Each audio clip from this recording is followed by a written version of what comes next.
Hello दोस्तों, welcome to share in coding school. एक और वीडियो, एक और लैंडिंग पेज। चलो मिलके बनाते हैं इसको। लेकिन उससे पहले देखते हैं कि हम लोग बनाने क्या वाले हैं। तो हम लोग बनाने वाले हैं content, universe, promo, page, alternative, layout, animation. बहुत ही बढ़िया एनिमेशन है और इस एनिमेशन को हम लोग पहले कॉपी कर चुके हैं। याद है वीडियो जो ऊपर आप लोगों को दिख रही है आई बटन पर क्लिक करके देख लेना, मिल जाएगी वीडियो। लेकिन उस वीडियो पे बहुत सारे कमेंट आए कि भैया जी हमको इसका HTML CSS बताइए। तो चलो फिर इसका HTML CSS देखते हैं और किस तरीके से जो टेक्स्ट है यूं यूं यूं करके एनिमेट हो रहा है उसको एनिमेट करेंगे। चलते हैं फिर जल्दी से, लेट्स गो।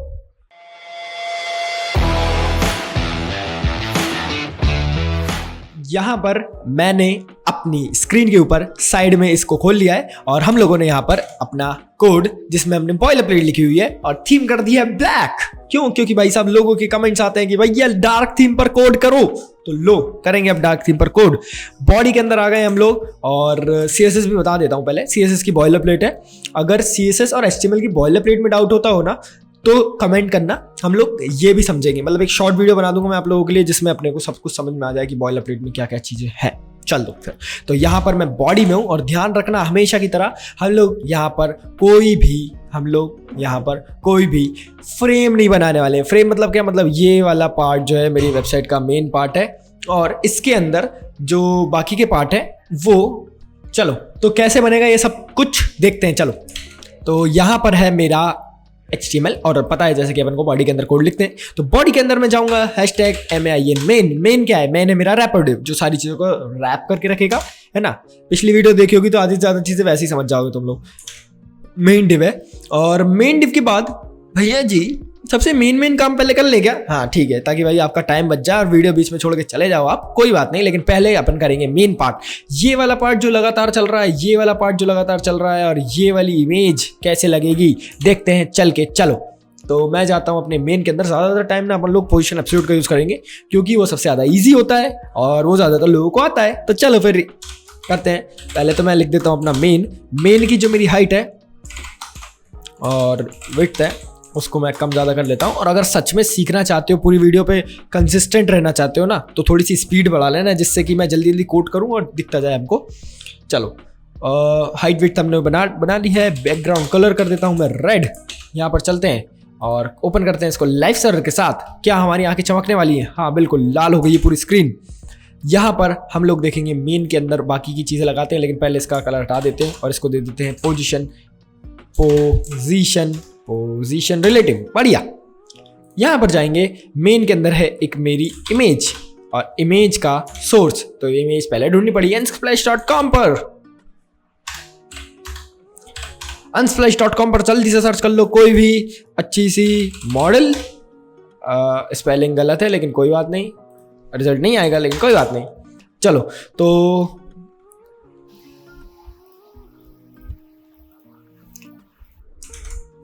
बढ़िया, इमेज मिल चुकी है हमको।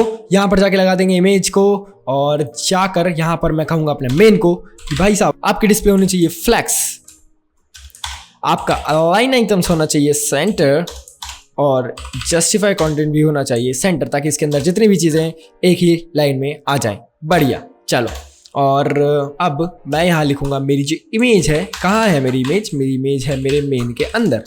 मेन के अंदर मेरी जो इमेज है उसकी हाइट है, मान लेते हैं 600 pixel. I really do hope कि इतनी ही होनी चाहिए और विड्थ देने की हमको ज़रूरत है नहीं। तो यहाँ पर जाएंगे, खोल के देखते हैं कैसा दिख रहा है। बढ़िया दिखता, लेकिन बढ़िया नहीं दिख रहा है। क्यों नहीं दिख रहा है? शायद मैंने इसको जूम करके रखा है, शायद इसलिए। नहीं, 100 ही रहे। मेन की हाइट 600 पिक्सल नहीं रखनी थी। आई एम सॉरी, मेन के अंदर की इमेज की हाइट रखनी थी। यहाँ पर इमेज हमारी दिखाई देने लगी है। बढ़िया। बाकी का पार्ट बनाएंगे लेकिन उससे पहले थोड़ी सी चीज़ें समझते हैं किस तरीके से चीज़ें होती हैं। यहाँ पर हम लोग लिखेंगे कि पहला मेरा #scroll div और scroll div के अंदर है कुछ मेरे H1 है जिसके अंदर लिखा हुआ है ब्रांड।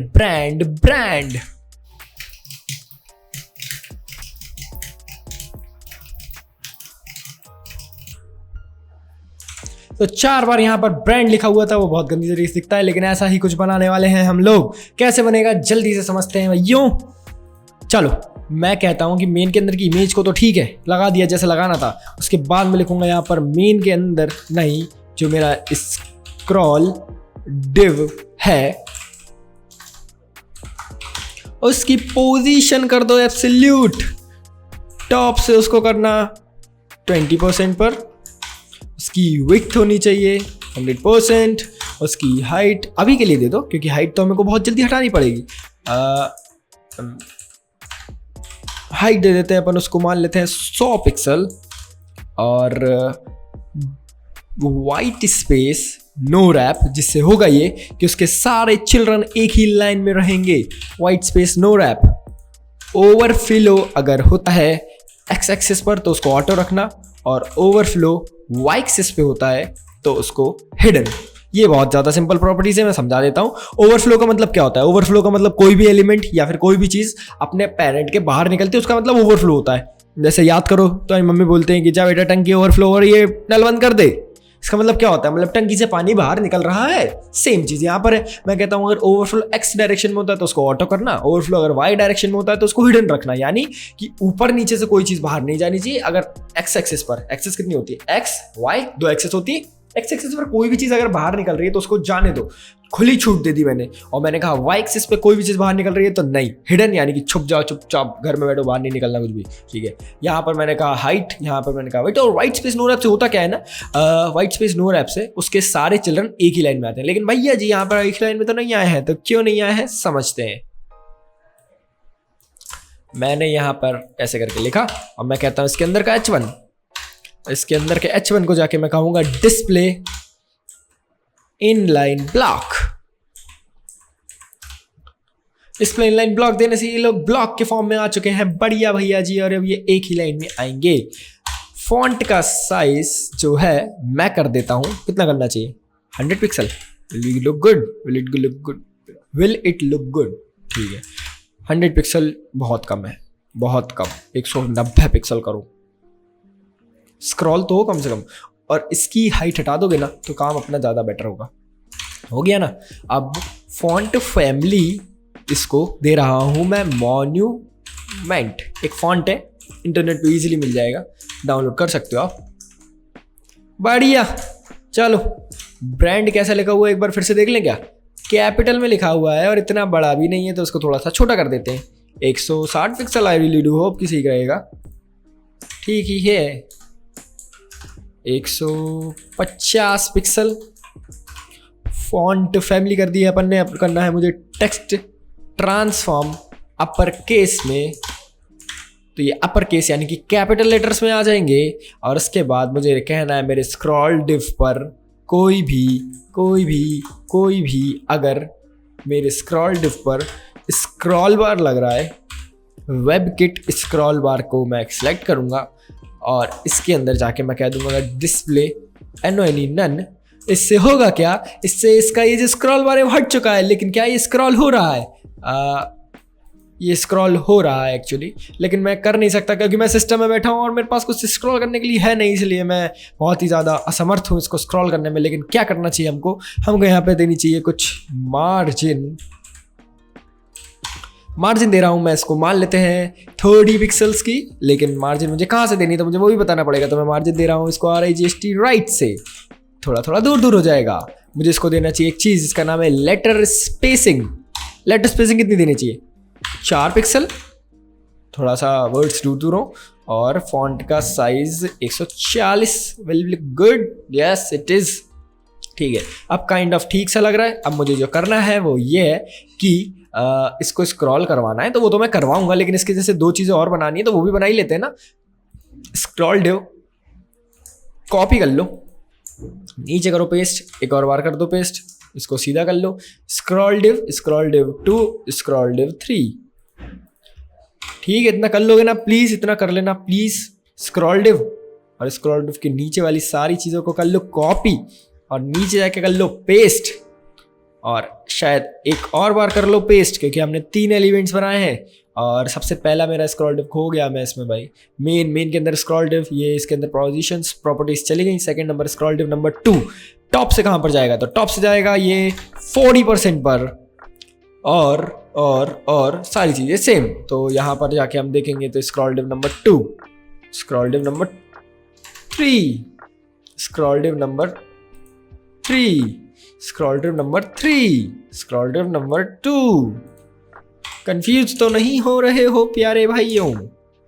और यहाँ पर स्क्रॉल डिव को मैं यहाँ पर दे रहा हूँ टॉप से 60% पर। तो क्या ये यहाँ पर आ जाएगा? हाँ बिल्कुल, बहुत अच्छा तरीके से दिख रहा है भैया। अब हमको करना क्या है, आप मुझे ये बताओ। अब तुमको एक काम करना है जिसका नाम है, मेरी जो इमेज है, इमेज कहाँ है, इमेज को दे दो पोजीशन रिलेटिव,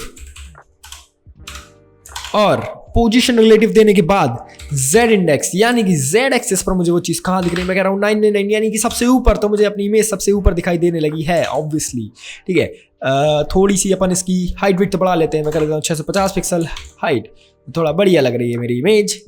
क्या हम उसकी तरफ ही जा रहे हैं जो हमें बनाना था? हाँ बिल्कुल, ठीक है। थोड़ा सा मुझे लगता है साइज और बढ़ाना चाहिए। I am very disturb person, I don't know why, but मुझे बार बार चेंजेस करना बहुत पसंद है। ठीक है, यहाँ पर जाएंगे स्क्रॉल डिव 2, स्क्रॉल डिव 2 के अंदर का H1। अब भैया मुझे ना ऐसा बनाना है, जो इसका ये वाला पार्ट चल रहा है ना, जो इसमें ये जो मतलब कलर है नहीं उसमें, लेकिन फिर भी ये दिख रहा है और अच्छा दिख रहा है। कैसे बनेगा भैया ये? तो वो देख लो कैसे बनेगा। यहाँ पर जाके आपको इसको एक प्रॉपर्टी देनी है जिसका नाम है वेबकिट स्ट्रोक। स्ट्रोक क्या होता है? स्ट्रोक मतलब ये समझ लो ना, अभी के लिए ये समझ लो कि टेक्स्ट के ऊपर जो पर्टिकुलर बॉर्डर होती है ना, वो स्ट्रोक का काम करती है। टेक्स्ट के ऊपर पर्टिकुलर मतलब उसकी किनारों से जो चल रही है उसकी बॉर्डर, बस कुछ नहीं। Text stroke colour, text stroke width, मतलब विड्थ क्या देना चाहते हैं, मैं विड्थ दे रहा हूँ उसको मान लेते हैं 2 पिक्सल। और मैं कह रहा हूँ कि वेबकिट स्ट्रोक जो मैंने बनाया है उसका कलर होना चाहिए #000, और मैं इसका खुद का कलर कर देता हूँ ट्रांसपेरेंट। तो क्या ये वैसा बनेगा जैसा मैं चाहता था? हाँ बिल्कुल, ये बनके तैयार है, बढ़िया। और क्या हम लोग उसी तरफ जा रहे हैं जो हमें बनाना है? हाँ बिल्कुल, हम उसी तरफ जा रहे हैं मित्रों। अब हमको करना क्या है ये थोड़ा सा समझते हैं। थोड़ा सा फॉन्ट साइज बढ़ा लें क्या प्लीज? ऑलराइटी दोस्तों, तो थोड़ा थोड़ा फॉन्ट का साइज हम लोगों ने इसका बढ़ा लिया है जिससे कि ये थोड़ा हमको अच्छा दिख रहा है। उसके बाद मुझे करना क्या है, मुझे चाहिए कि ये वाला पार्ट मेरी इमेज के ऊपर आए। तो उसके लिए हम क्या करेंगे, उसके लिए हमारा डिव नंबर जो 2 है उसको पोजीशन ऑलरेडी दे चुके हैं। हम इसको z इंडेक्स जो पुराने वाले एलिमेंट को दी थी उससे बढ़ा के दे देंगे। उसको 99 दी थी, इसको दे दो 100। जादू हो गया क्या? हो गया है जादू फ्रेंड्स। लेकिन भैया जी ये स्क्रॉल तो नहीं हो रहा है, मुझे चाहिए कि स्क्रॉल हो। ये स्क्रॉल कैसे होगा प्लीज मुझे बताइए। तो ठीक है दोस्तों, चलो समझते हैं स्क्रॉल कैसे होगा, चलो। लेकिन उससे पहले क्या हम ये बहुत सारी चीज़ें बनाना भूल गए? नहीं, हम बना लेंगे बाद में, लेकिन ठीक है। और मुझे इमेज का साइज थोड़ा सा और बढ़ाना है। आई एम सॉरी, बहुत बार चेंज कर रहा हूँ, लेकिन ठीक है करना पड़ेगा, क्या कर सकते हैं। और मुझे एक और काम करना चाहिए, वो ये है कि H1 का फॉन्ट साइज 160 पिक्सल कर देते हैं और इसको, इसके पेरेंट को टॉप से 24% मूव करते हैं।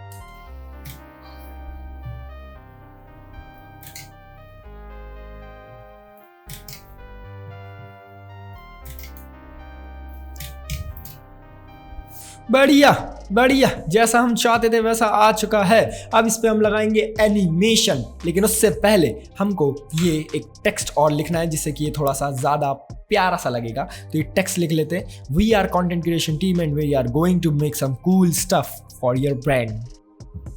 बताता हूँ मैं कैसे बनेगा, ठीक है। Scroll div scroll div scroll div, इसको बंद कर दो, इसको भी बंद कर दो। यहाँ पर इमेज के बाद एक और चीज़ बनाते हैं जिसका नाम है #टेक्स्ट डिव। और एक काम करते हैं, H1 के अंदर ही लिख लेते हैं और H1 को आईडी दे देते हैं ना भाई। H1 को आईडी नहीं दे सकते क्या? यहाँ पर इसका नाम रखना चाहिए अपने को text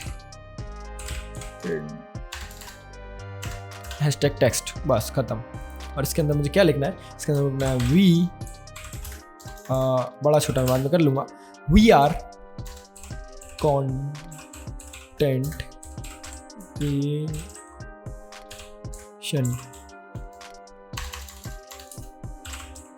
team and we are going to make, भाई मैं भूल गया, we are content creation team and we are going to make some cool stuff for your some cool stuff for your और योर के बाद ये नीचे ब्रांड तो चल ही रहा है, ठीक है ना। फिर तो चलो फिर देखते हैं कैसे बनेगा ये। हम लोगों ने यहाँ पर एक डिव बनाया है जिसका नाम है टेक्स्ट डिव के अंदर क्या है, टेक्स्ट डिव नहीं है, टेक्स्ट एक H1 है जिसका फॉन्ट साइज है 80 pixel. I really do hope होना चाहिए ऐसा।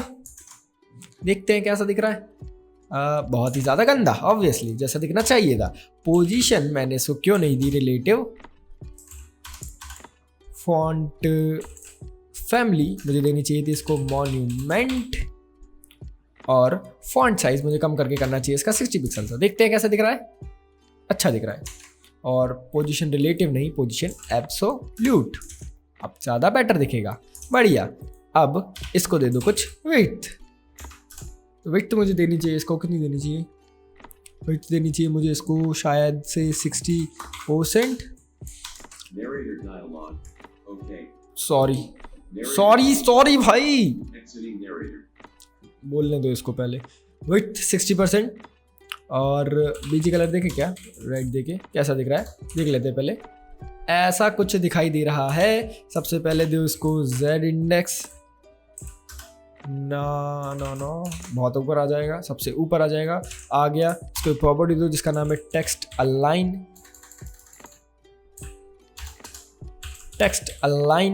इसको दे दो सेंटर की तरफ कंसंट्रेटेड रहेगा मेरा पूरा फॉन्ट। और फॉन्ट का साइज मुझे करना चाहिए 40 पिक्सल, इसे थोड़ा सा छोटा हो जाए। बढ़िया, बन के तैयार है मेरा ये वाला पार्ट भी। इसको मुझे कहाँ लगाना है, इसको मुझे लगाना है सबसे ऊपर। तो मैं जहाँ जाऊँगा इसको कहूँगा टॉप से 50% पर जाओ। नहीं, टॉप से आप जाओ 30% पर। कैसा लगता है देखें, बहुत नीचे आ गया। मैं कह रहा हूँ इसको टॉप से 20% पर, सही है। लेकिन मुझे देना है इसको टॉप से 16% पर। बढ़िया। बैकग्राउंड कलर हटा देते हैं। तो काइंड ऑफ उसके जैसा दिख रहा है क्या भैया? यार दिख तो रहा है लेकिन ये फॉन्ट वॉन्ट जम नहीं रहा है। तो एक काम करो, फॉन्ट टेक्स्ट अलाइन तो दे चुके हैं हम। सॉरी। हमको इसको देना है टेक्स्ट ट्रांसफॉर्म अपर केस। बढ़िया, ठीक है, बड़ा हो गया लेकिन बहुत बेकार लग रहा है। कम कर दो 35 पिक्सल। अब ठीक है काइंड ऑफ। और इमेज की हमको थोड़ी सी विड्थ बढ़ानी चाहिए। तो यहाँ पर हम वापस जाते हैं ऊपर मेन के अंदर की इमेज के पास, और इसको मैं कहूँगा कि भैया जी आपकी कुछ विड्थ भी होनी चाहिए, जैसे कि 500 पिक्सल। कैसे दिखेगी 500 पिक्सल में? ठीक दिख रही है काइंड ऑफ, लेकिन वो थोड़ी सी मोटी हो गई, थोड़ी सी फैट हो गई। No body shaming, I am sorry. 700 pixel कर देते हैं। अब थोड़ी सी ठीक नहीं लग रही। तो एक प्रॉपर्टी होती है जिसका नाम है ऑब्जेक्ट फिट कवर। अब ज़्यादा बेटर लग रही है और बिल्कुल भी फट नहीं रही है, ठीक है। और यहाँ पर मैंने जो टेक्स्ट लिखा हुआ था वो भी दिखाई देने लगा है। ओके, तो हमारा ये वाला पार्ट भी बन के तैयार है। लेकिन भैया जी ये चल नहीं रहा है, कैसे चलाएंगे इसको? देखो कैसे चलेगा। चलो फिर जल्दी। यहाँ पर हमने इस टेक्स्ट को लिखा है इस तरीके से, इस टेक्स्ट को यहाँ पे, इस टेक्स्ट को यहाँ पे। बढ़िया। अब हमको जो करना है वो ये है कि हमको इस टेक्स्ट को चलाना है। तो उसके लिए हम यूज करेंगे एनिमेशंस का, CSS एनिमेशंस का ऑब्वियसली, ठीक है। नहीं पढ़ा क्या पहले? कोई बात नहीं, आज देख लो पहली बार कैसे होगा। यहाँ पर जाएंगे हम। सबसे पहले एनिमेशन लगाने के लिए उसको बनाना पड़ता है। तो मैं कहूँगा की फ्रेम्स करके लिख दोगे। आइडेंटिफायर के अंदर मुझे नाम देना रहता है कि कौन सा एनिमेशन में लगाना चाहता हूँ। तो नाम मैं यहाँ पर दे देता हूँ। इसको क्या देना चाहिए वैसे? इसको एनिमेशन को नाम देना चाहिए स्क्रॉल मेरा एनिमेशन का नाम है, कुछ भी दे सकते हो। इसके अंदर ना हम दो तरह से वैल्यूज दे सकते हैं। या तो मैं वैल्यू दे सकता हूँ फ्रॉम और टू, या फिर मैं दे सकता हूँ 0% से 100% के बीच में कोई भी वैल्यू। तो मान लेते हैं मैंने लिखा यहाँ पर फ्रॉम, यहाँ पर मैंने लिखा टू। तो इसका मतलब ये है कि फ्रॉम के अंदर जो चीज लिखी है वो चलेगी कब? जब एनिमेशन स्टार्ट होगा उससे पहले। और टू के अंदर जो चीज है वो चलेगी कब? जब एनिमेशन खत्म होगा उसके बाद। मतलब ये स्टार्टिंग पॉइंट और एंड पॉइंट को मैंने पकड़ लिया अपने पास। लेकिन पकड़ लिया। लेकिन उससे बेटर ये है कि फ्रॉम और टू स्टार्टिंग और एंडिंग पॉइंट है, लेकिन मुझे बीच में कुछ करवाना हो तो मैं क्या करूंगा? तो मैं यहाँ पर जाके कर देता हूँ 0%। यहाँ पर जाके मुझे लिखना रहता है 0%। और नीचे जाके मैं लिख दूंगा अगर 100%, तो ये भी सेम काम करेगा मेरा एनिमेशन जो पहले काम कर रहा है। देखो मैं कर क्या रहा हूँ ना, थोड़ा सा समझने की कोशिश करना है। एक प्रॉपर्टी पढ़ी हम लोगों ने ट्रांसफॉर्म ट्रांसलेट, बस वही लगा रहा हूँ। मैं लिख रहा हूँ ट्रांसफॉर्म ट्रांसलेट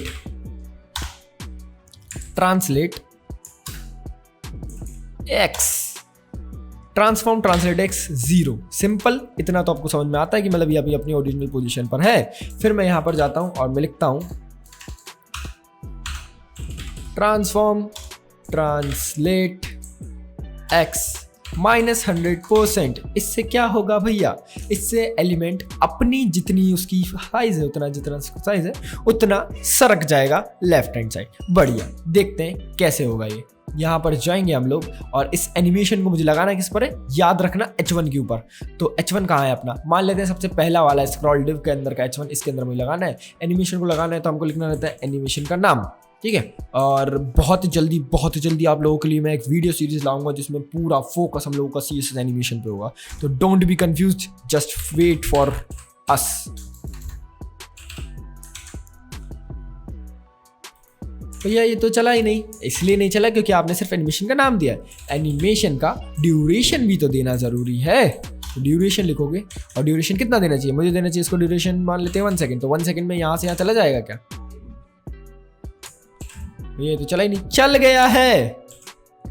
लेकिन भैया देखो अगर आप ध्यान से, तो होता क्या है ना, ये मेरा एलिमेंट है, थोड़ा सा ना मेरे साथ इमेजिन करना, ये मेरा एलिमेंट है। और जब मैं इसको यहाँ से यहाँ तक लेके जाता हूँ तो होती क्या है ना प्रॉब्लम, कि मैं इतना सारा जो गैप है वो कवर नहीं कर रहा हूँ। मतलब एलिमेंट का जो साइज है 100% वो तो मैं यहाँ से टारगेट कर रहा हूँ, लेकिन उसके बाद जो यहाँ पर ये गैप आ रहा है, जो यहाँ पर अपने को दिखाई दे रहा है, इस गैप को मैं स्किप कर देता हूँ। तो इस गैप की क्या वैल्यू होगी, मार्जिन दिया है देखो ध्यान से अपन ने राइट से, तो 30 पिक्सल इस गैप की वैल्यू है। तो 100% उसका और 30 पिक्सल वो, तो मैं क्या इसमें डायरेक्ट लिख दूं, नहीं। CSS के अंदर जब भी हम लोग कोई मैथमेटिकल ऑपरेशन लिखते हैं, अर्थमेटिकल ऑपरेशन लिखते हैं, उसके लिए अपन एक प्रॉपर्टी यूज करते हैं जिसका नाम है कैल्सी। ऐसे करके लिखोगे और उसके अंदर अपन कुछ भी लिख सकते हैं, कुछ भी। मैं लिख रहा हूं -100% -30 पिक्सल, -100% -30 पिक्सल, तो ये हो जाएगा समथिंग कुछ भी। और इसका आंसर जो भी आएगा उतना मेरा एलिमेंट सरक जाएगा। और अब मैं अगर जाकर अपने एलिमेंट को सिर्फ एक बार नहीं, बार बार स्क्रॉल करवाना चाहता हूं तो मैं क्या लिखना चाहिए, मैं लिखूंगा एनिमेशन आइट्रेशन काउंट करके एक प्रॉपर्टी होने में मेरे पास बहुत ही ज्यादा सिंपल, उसको मैं कर देता हूं इनफाइनाइट चलना चाहिए एनिमेशन। तो इस तरीके से यहाँ पर चल रहा है, और मुझे चाहिए कि ऐसा झटके के साथ ना चले, कोई भी ईजिंग नहीं चाहिए। तो मैं यहाँ पर कहूँगा एनिमेशन का टाइमिंग फंक्शन। बोल रहा हूँ मैं, एक बहुत बढ़िया डेडिकेटेड वीडियो आएगी CSS एनिमेशन पे, कंफ्यूज मत होना। अगर चाहिए हो, जल्दी चाहिए हो, तो कमेंट्स में ठोक के मेरे को याद दिलाते रहना, भैया वीडियो नहीं आई, लेके आएंगे फिर आपके लिए वीडियो। तो अब ये लीनियरली चल रहा है और मुझे बहुत अच्छा लग रहा है। लेकिन क्या हमको हल्का सा कोई ब्रेक दिखाई दे रहा है बीच में, हल्का सा एक ब्रेक दिखाई देता है। क्यों, क्योंकि जब अपन लोगों ने मार्जिन नहीं दिया था ना, उसके बाद भी उसमें कुछ स्पेस रह गई थी। तो मैं यहाँ पे दे देता हूँ 32 पिक्सल का। क्यों, क्योंकि थोड़ी सी स्पेस एलिमेंट ले ही लेता है अपने आजू बाजू। तो अब मुझे ये बिल्कुल बेहतरीन तरीके से चलता हुआ दिख रहा है। लेकिन मैंने इसको उल्टा चला दिया, मुझे इस साइड चलाना था, आई एम सॉरी। तो मैं यहाँ पर माइनस की जगह प्लस लिख देता हूँ, प्लस लिख देते हैं। लेकिन भैया अब ये वैसा नहीं चलेगा जैसा पहले चलना चाहिए था। तो हमको क्या करना चाहिए, हमको इसको पहले ही थोड़ा सा साइड में ले जाना चाहिए। तो एक काम करते हैं, ये वाली प्रॉपर्टी है ना जो अपन ने पहले लिखी हुई थी -100% वाली, इसको 0% पर दे देते हैं। इसको थोड़ी सी कलाकारी और ये वाली प्रॉपर्टी को नीचे ले आते हैं। बस खत्म काम भाई साहब, इस प्रॉपर्टी को करो कट। क्या अब एनिमेशन सही चल रहा है, बिल्कुल सही चल रहा है और चलना चाहिए, ठीक है। तो ये काम जो अपन पहले कर रहे थे उसको उल्टा कर दिया है, जो बाद में हो रहा था उसको अभी चला दिया। और अब हमको क्या करना है, नीचे वाले पार्ट पे भी सेम एनिमेशन लगा देते हैं। तो ऊपर कहाँ गया अपना H1, ये डिव के अंदर का H1, ये 4 प्रॉपर्टीज से मेरा एनिमेशन चल रहा है बहुत बेहतरीन। इनको करूंगा मैं कॉपी, लास्ट वाले के अंदर आते हैं पहले। लास्ट वाला कहाँ गया, लास्ट वाला ये है, और इसके अंदर जाके कर देते हैं पेस्ट। सेम चलेगा क्या, देखें क्या चल के, सेम चल रहा है। और अगर मुझको इसको उल्टा चलाना है तो मैं क्या करूंगा, एनिमेशन डायरेक्शन को कर दो रिवर्स। क्या होगा? रिवर्स में चलेगा ऑब्वियसली। तो इस तरीके से रिवर्स में चलने लगा है भैया। और अब हमको करना क्या है, इस पर लगाना है सेम प्रॉपर्टी, तो ये भी चलने लगेगा। तो कुछ ऐसा मेरा एनिमेशन बन के तैयार है भाई साहब। बहुत ही ज्यादा जोरदार तालियां आप लोगों के लिए क्योंकि आपने वीडियो को पूरा देखा है, ठीक है। और इस तरीके से मेरा एनिमेशन, इस तरीके से मेरा सारा पार्ट बन के तैयार है।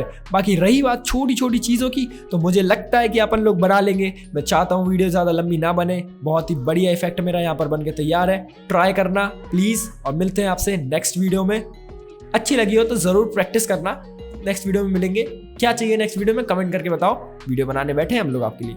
मिलते हैं आपसे नेक्स्ट वीडियो में। Bye bye, tata, see you, good night.